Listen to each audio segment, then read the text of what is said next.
bagian dari usaha kita untuk mempertahankan bagaimana nilai-nilai sejarah ini bermanfaat, dan tentu ada manfaatnya yang bisa kita petik gitu. Salah satu bentuk mungkin kita barusan ini juga dihebohkan juga ya Daed ya, dengan adanya keluar keputusan, ini agak melenceng dikit ya. Jadi tapi ini tetap berkaitan dengan pentingnya kita bersejarah gitu.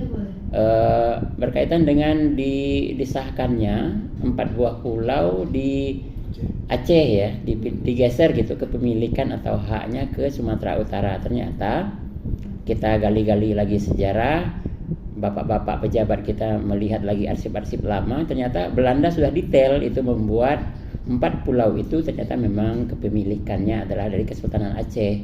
Sehingga setiap kebijakan yang harus kita buat, setiap hal yang harus kita laksanakan seharusnya memang memiliki dasar-dasar berpikir, analisa sejarah, sehingga kebijakan itu menjadi kebijakan yang populis, tetapi tentu ya sifatnya tidak merugikan, sehingga bermanfaat dan memiliki nilai-nilai kebaikan bagi semua.